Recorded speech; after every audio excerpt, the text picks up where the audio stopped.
Tailor Chitra. பாருங்கள், சாதா blouse cutting தான் போட்டிருக்கேன். தையல் வாசிக்கு 1.5 இன்ச்சு விட்டு மார்க் பண்ணிக்கணுங்க. பாருங்கள், இது வந்து அளவு ப்ளவுஸ் வச்சே நம்ம மார்க் பண்ணி ஸ்டிச் பண்ணலாம். பாருங்கள், இந்த அளவு ப்ளவுஸில் வந்து பாருங்கள், அந்த ஆம்கோல்லேருந்து இந்த ஆம்கோல் வரைக்கும் எவ்வளோ வருதோ அதில் பாதி எண்ணெய் வந்து துணி 2ஆக போட்டிருக்கோம் இல்லைங்களா, அது வந்து பாதி வந்து வச்சு மார்க் பண்ணிக்கணும். பாருங்கள், இந்த மாதிரி மார்க் பண்ணிக்கணும். மார்க் பண்ணிவிட்டு தையல் வாசி இருக்குது இல்லைங்களா, தையல் வாசிக்கு ஒரு 1.5 இன்ச்சு விட்டு பாருங்கள் ஸ்கேல் வச்சு இதை வந்து மார்க் பண்ணிக்கணுங்க. இது வந்து தையலுக்காக. அடுத்தது பார்த்திங்கன்னா உயரம் வந்து பாருங்கள், இழுக்கக்கூடாது. எப்போவுமே வந்து ப்ளவுஸை வந்து நம்ம இழுத்து ப்ளவுஸ் அளவெடுத்தோம்னா ரொம்ப லூஸ் ஃபிலுக்குங்க. அதனால் துணியை வந்து இழுக்கக்கூடாது. சாதா ப்ளவுஸ்க்கு பாருங்கள், அந்த தையல் வருது இல்லைங்களா, அதுக்கு மேலே மட்டும் ஒரு கோடு போடணுங்க. எக்ஸ்ட்ரா 1/4 இன்ச்சுன்னெல்லாம் நம்ம விட்டோம்னா நமக்கு ஷோல்டர் லூஸ் வருங்க. அடுத்தது வந்து பாருங்கள், ஹிப் உயரம் ஒரு தையலுக்கு, அந்த தையலுக்கு ஒரு மார்க்கு, அளவுக்கு ஒரு மார்க்குங்க. அந்த மாதிரி 2 மார்க் அதை பண்ணியாச்சு. நெக்ஸ்ட்டு பார்த்திங்கன்னா இடுப்பு சுற்றளவு பார்த்திங்கன்னா பாருங்கள், அந்த உயரம் முதுகு உயரம் பார்த்திங்கன்னா பாருங்கள், அந்த உயரம் வந்து மார்க் பண்ணிவிட்டு நம்ம இப்போ வந்து பேக் நெக் வந்து மார்க் பண்ணணும். பேக் நெக் மார்க் பண்ணுறதுக்கு பார்த்திங்களா இந்த மாதிரி வச்சுட்டு அந்த பாருங்கள், அந்த நுனியில் வந்து அது இழுத்து பாருங்கள், இது வந்து கிராஸாக தான் வைக்கணுங்க. ஏதுக்கு கிராஸுனால் இந்த 2 பக்கம் டக்கு பிடிக்கிறோம் இல்லைங்களா, 1/4 இன்ச்சு அதனால் கிராஸாக வரும் கிளாத்துங்க. அந்த மாதிரி வச்சு பாருங்கள், இந்த கழுத்துக்கு வந்து மார்க் பண்ணிக்கணும். ஷோல்டரோட இதுவும் மார்க் பண்ணிக்கணுங்க. தையலுக்கு ஒரு 1/4 இன்ச்சு விட்டு மார்க் பண்ணிக்கணும். அவ்வளோதாங்க. இப்போ இது வந்து பாருங்கள், இங்கே ஒரு கோடு போட்டுக்கணும். ஷோல்டருக்கும் ஆம்கோலுக்கும் ஒரு கோடு, அங்கேருந்து பேக் நெக்குக்கு ஒரு கோடு போட்டுக்கணுங்க. அதே மாதிரி உயரத்துலேருந்து ஒரு கோடு போட்டு இதை வந்து அதே மாதிரி இங்கேயும் வந்து வரைஞ்சிக்கணும். பாருங்கள், இந்த மாதிரி போட்டுக்கணும்.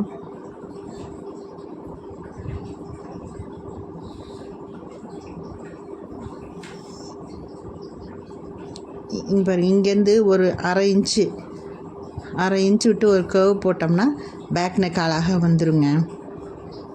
அதே மாதிரி பாருங்கள், இது வந்து ஆம்கோல் இருக்குங்களா, 1.5 இன்ச்சு விட்டு மார்க் பண்ணிக்கணும்.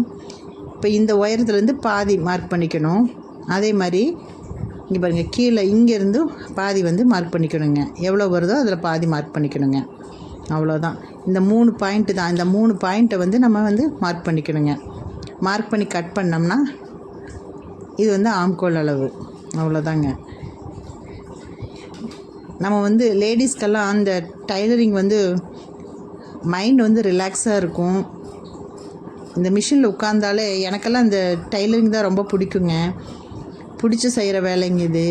எல்லாத்துக்குமே இப்போ லேடிஸ் பொறுத்த வரைக்கும் ஸ்டிச்சிங் பண்ண தெரிஞ்சவங்களுக்கு இது ரொம்ப ரிலாக்ஸாக இருக்கும். பீஸ்ஃபுல்லாக மைண்ட் இருக்கணும் அப்படின்னா இந்த மிஷினில் தான் நான் போய் உட்காருவேங்க.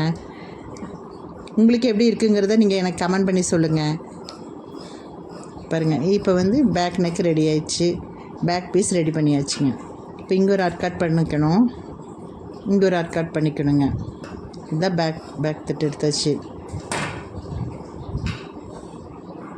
அவ்வளோதாங்க. பாருங்கள், இந்த தையல் இருக்குது இல்லைங்களா, அந்த தையல் வந்து இங்கே 1/4 இன்ச்சு நம்ம விட்டுக்கணுங்க. அப்போ தான் நமக்கு ஷோல்டர் வந்து டைட்டாக நிற்கும். அதுக்காக தான் இப்போ மார்க் பண்ணி உங்களுக்கு காமிக்கிறேன். ஒரு 1/4 இன்ச்சு விட்டு அந்த மேலே விடுற 1/4 இன்ச்சை வந்து கீழே விட்டுறணுங்க. அப்போ ஷோல்டர் வந்து நமக்கு டைட்டாக நிற்கும். நெக்ஸ்ட்டு பார்த்திங்கன்னா பாருங்கள், கை வச்சு மார்க் பண்ணுறேன் பாருங்கள். இப்போ இதுக்கு வந்து துணி பத்தாது. கண்டிப்பாக சைடில் வந்து நம்ம துணி வந்து ஜாயின் பண்ணணும். பாருங்கள், மார்க் பண்ணி காமிக்கிறேன். ஒவ்வொரு கஸ்டமர் வந்து எதுக்கு நீங்கள் ஜாயின் பண்ணி தைச்சி கொடுக்குறீங்க, ஜாயிண்ட் இல்லாமல் வேணும், எனக்கு வேறு டெய்லர் ஜாயிண்ட் இல்லாமல் தான் தைச்சி கொடுத்தாங்க அப்படின்லாம் சொல்லுவாங்க. அவங்கக்கிட்ட எவ்வளோ சொன்னாலும் அவங்களுக்கு புரியாது. ஸோ நம்மளும் ஜாயிண்ட் இல்லாமல் தைச்சி கொடுக்கணுங்க. பாருங்கள், இந்த மாதிரி வச்சோம்னா நெட்டு துணியில் வச்சோம்னா ஜாயிண்ட் கண்டிப்பாக வரத்தான் செய்யும். அது அவங்களுக்கு சொன்னால் புரியாதுங்க. பாருங்கள், இந்த மாதிரி மார்க் பண்ணோம்னா இந்த கிளாத் வந்து ஜாயிண்ட் வேணும். பாருங்கள், கொஞ்சம் தான் இருக்குது கிளாத்து, ஒரு 1/2 இன்ச்சு.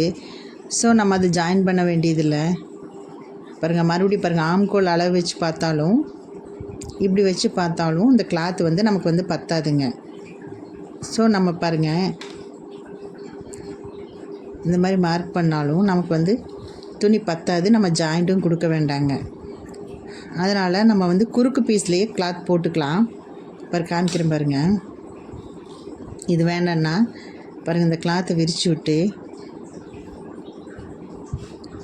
இந்த மாதிரி குறுக்கு பீஸு இதை வந்து இப்படி 2 ஃபோல்டாக மடிச்சுக்கணுங்க. நம்ம ப்ளவுஸோட அளவு வரைக்கும் நம்ம இந்த மாதிரி மடிச்சுக்கலாங்க.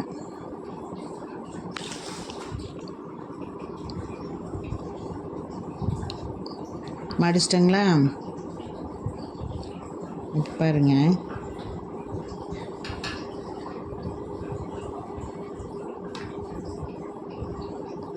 இப்போ இது வந்து தையலுக்காக கோடு போட்டுக்கணும். அது அப்படியே கரைதானுங்க, மடித்து அடிச்சுக்கலாம். தையலுக்காக ஒரு கோடு போட்டுக்கணும். நெக்ஸ்ட்டு பாருங்கள், கையளவு வைக்கணும். பாருங்கள், கையை அழுத்தி வச்சு மார்க் பண்ணிக்கணும். எவ்வளோ உயரமோ அந்த உயரம் தையலுக்கு ஒரு கொஞ்சம் இது. அதே மாதிரி ஆம்கள்கிட்டையும் தையலுக்கும் மார்க் பண்ணிக்கணும். அவ்வளோதாங்க. இப்போ இதுக்கு 2ஐயும் ஜாயின் பண்ணி ஒரு கோடு போட்டுக்கணும். இது கை கட்டிங் பாருங்கள், ஸ்லீவ் எப்படி கட் பண்ணுறேன்ட்டு ஜாயின் பண்ணிட்டோமா? நெக்ஸ்ட்டு என்ன பண்ணோம், இதனுடைய ஃபுல் லென்த் எவ்வளோன்னு பாருங்கள். இந்த ஃபுல் லென்த்துலேருந்து பாதி வந்து ஒரு மார்க் பண்ணிக்கணும். ஃபுல் லென்த்தில் மார்க் பண்ணிக்கணும். இப்போ அந்த மேலே இருக்குங்களா, ஷோல்டர்லேருந்து ஒரு இன்ச்சு மார்க் பண்ணிக்கணும். அதே மாதிரி ஆம்கோல்லேருந்து ஒரு 1/2 இன்ச்சு மார்க் பண்ணிக்கணும். இந்த பாயிண்ட் மட்டும் நல்லா பார்த்துக்குங்க. இது ஃபுல் இதில் வந்து மேலே 1 இன்ச்சும் இங்கே ஆம்கோல் கிட்ட 1/2 இன்ச்சும். அதே மாதிரி இந்த சென்டர் பாயிண்ட்லேருந்து ஒரு 1/2 இன்ச்சு மார்க் பண்ணிக்கணும். இந்த 3 பாயிண்ட் தாங்க இந்த ஸ்லீவ் கட்டிங்க்கு. இது பாருங்கள், இது வந்து சுற்றளவு, அது ஒரு மார்க் பண்ணிக்கணும். அவ்வளோதாங்க. இப்போ என்ன பண்ண பாருங்கள், 1/2 இன்ச்சு தையலுக்காக விட்டுறணும். இங்கேயும் வந்து 1/2 இன்ச்சு தையலுக்காக மார்க் பண்ணிக்கணும்.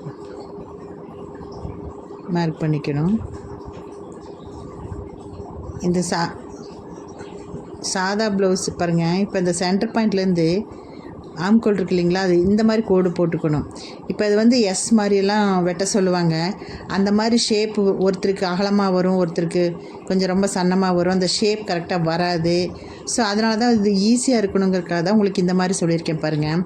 அந்த 1/2 இன்ச் பாயிண்ட்லேருந்து இந்த ஆம்கோல் வரைக்கும் நீளமாக ஒரு கோடு போட்டுக்குங்க. கோடு போட்டு மேலேருந்து ஒரு வளைவு பாருங்கள், நான் வரைஞ்சிருக்கேன் பாருங்கள். அந்த மாதிரி நீங்கள் ட்ரை பண்ணி பாருங்கள், ஈஸியாக இருக்கும் நம்ம கட் பண்ணுறதுக்கு. நீளமாக இப்படி போட்டு அந்த கோடு போட்டுருக்கோம்ல, அதில் வந்து அப்படியே ஜாயின் பண்ணிக்கணும். அவ்வளோதாங்க. இப்போ இது வந்து நம்ம கட் பண்ணிடலாம் பாருங்கள். அந்த கோட்லேயே அப்படியே வந்து நம்ம கட் பண்ணிக்கணும். கட் பண்ணிவிட்டு தையல்கிட்ட வந்து கட் பண்ணிக்கணும். அவ்வளோதாங்க. ஸ்லீவ் கட் பண்ணியாச்சு. இப்போ இங்கே ஒரு ஆர்ட் கட் போட்டுக்கணும், இங்கே ஒரு ஆர்ட் கட் போட்டுக்கணுங்க.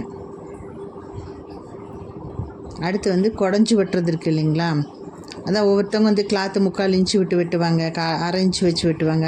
1/2 இன்ச்சு 3/4 இன்ச்செல்லாம் வச்சு வெட்டும்போது நமக்கு ஃப்ரண்ட்டு கிளாத்து இழுத்துட்டு வருங்க. அந்த அப்படியே ஸ்கொயராக நமக்கு ஷேப் வந்து ஷோல்டர்லேருந்து ஒரே மாதிரி கிளாத்தாக வரணும். அப்போ தான் அழகாக இருக்கும் பார்க்குறக்குங்க. இப்போ நான் பாருங்கள், இந்த கட்டிங் பாருங்கள், ஒரு 1/4 இன்ச்சில் கட் பண்ணால் போதுங்க. நம்ம 1/2 இன்ச்சு மார்க் பண்ணியிருக்கோம். ஆனால் அந்த குடஞ்சி வெட்டுறது இருக்குது இல்லைங்களா, அந்த 1 இன்ச்சிலேருந்து ஒரு 1/4 இன்ச்சு மார்க் பண்ணி, அதாவது சென்டர் பாயிண்ட்டாக வரணுங்க. அந்த கோட்டுக்கும் நம்ம வெட்டியிருக்கிறதுக்கும் சென்டரில் பாருங்கள், காமிக்கிறேன் பாருங்கள், அந்த இதில் வந்து வச்சு கட் பண்ணணும். அவ்வளோதாங்க இது கட்டிங். ஸ்லீவ் கட்டிங் முடிஞ்சுது. அடுத்தது வந்து ஃப்ரண்ட் நெக் வெட்டணும். ஃப்ரண்ட் நெக்கு பாருங்கள், கிராஸ் போட்டு வெட்டணும். இப்படி இந்த கிராஸ் கிளாத் வந்து முக்கோணம் மாதிரி வரணுங்க. கிராஸ் போட்டோம்னா அந்த முக்கோணம் வந்து கரெக்டாக வரணுங்க. அப்போ தான் கரெக்டான கிராஸுன்னு அர்த்தம். இப்போ இந்த மாதிரி கிளாத் வந்து அந்த ஷேப்புக்கே வெட்டிக்கணுங்க. எக்ஸ்ட்ரா இந்த சைடு அந்த சைடில் துணியெல்லாம் விடணுங்கிறதே கிடையாது. அந்த பேக் கிளாத்தை வச்சு அப்படியே கட் பண்ணி எடுத்துடணும். இப்போ பாருங்கள், ஃப்ரண்ட்டுக்கு மார்க் பண்ணியாச்சு, ஃப்ரண்ட்டுக்கு ஒரு லைன் பண்ணியாச்சு, மேலே ஷோல்டர்லேருந்து ஒரு கோடு போட்டாச்சுங்க. அவ்வளோதான் பாருங்கள், போட்டாச்சு. இப்போ இது ஷோல்டர் ஃப்ரண்ட்டு நெக்கு பாருங்கள், ஒரு 1/2 இன்ச்சு விட்டு இப்படி மார்க் பண்ணி அது வெட்டினிங்கன்னா நெக்கு வந்து அழகாக ரவுண்ட் ஷேப் வந்துடும் பாருங்கள். அவ்வளோதான். இது இப்போ வந்து ஃப்ரண்ட் நெக்கு நமக்கு ரெடி ஆயிடுச்சுங்க.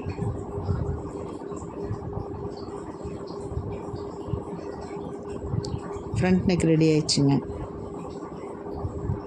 அடுத்து பாருங்கள், இது வந்து பாருங்கள், இந்த சைடு ஒயரையும் நம்ம அளவு ப்ளவுஸ் வச்சே மார்க் பண்ணிக்கணும். தையல் வாசிக்கு ஒரு மார்க்கு, அந்த ஒயரத்துக்கு ஒரு மார்க் பண்ணிக்கணும்.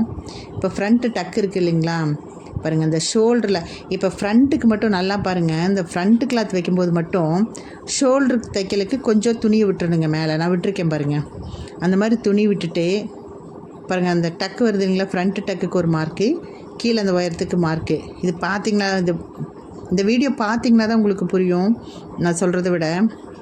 அதே மாதிரி பாருங்கள், அந்த ஃப்ரண்ட்டில் அந்த கொக்கி பீஸ் இருக்குது இல்லைங்களா, அந்த அளவு வச்சு மார்க் பண்ணிக்கணும். தையலுக்கு அப்படி இப்படிலாம் இல்லைங்க, மொத்தமாக அதனுடைய அளவு வச்சுட்டு ஒரு 1/2 இன்ச்சு எக்ஸ்ட்ரா விட்டோம்னா அது தையலுக்கு சரியாயிரும். அவ்வளோதாங்க. இப்போ நார்மலானவங்களுக்கு வந்து இந்த டக்கு இருக்குது இல்லைங்களா, 2.5 இன்ச்சு தான் வைக்கணுங்க.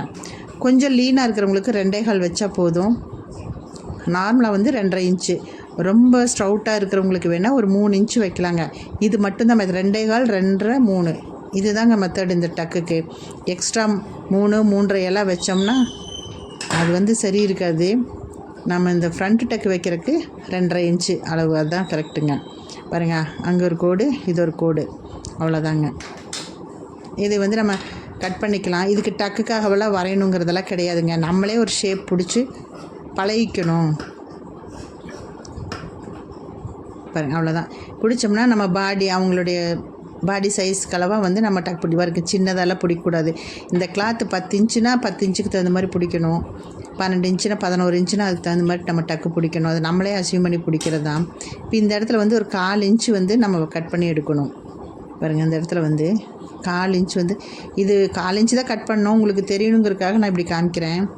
பாருங்கள், இந்த மாதிரி மார்க் பண்ணணும். பாருங்கள், இந்த இடம் இருக்குது இல்லைங்களா, அங்கேருந்து இது வந்து தையல் வாசி கோடுங்க. இப்போ அந்த ஜக்கா வெட்டியிருக்கோம் பார்த்திங்களா, அங்கேருந்து பாருங்கள், அந்த கோடு கரெக்டாக அந்த ஷேப்பில் நிற்கிற மாதிரி நின்றுட்டு வச்சுட்டுங்க. ஒரு சின்னதாக ஒரு 1/4 இன்ச்சு மட்டும் குடஞ்சி வெட்டணும்.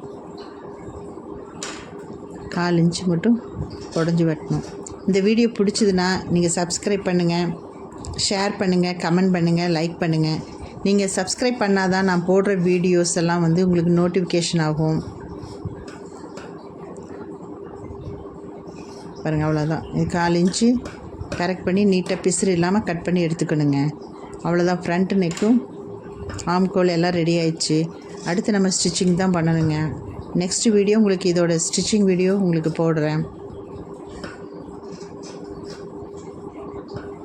கண்டிப்பாக நீங்கள் சப்ஸ்கிரைப் பண்ணுங்கள்.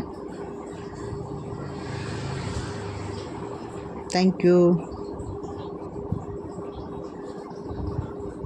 பாருங்கள், இது ஃபுல் ஃபினிஷிங் முடிஞ்சுதுங்க.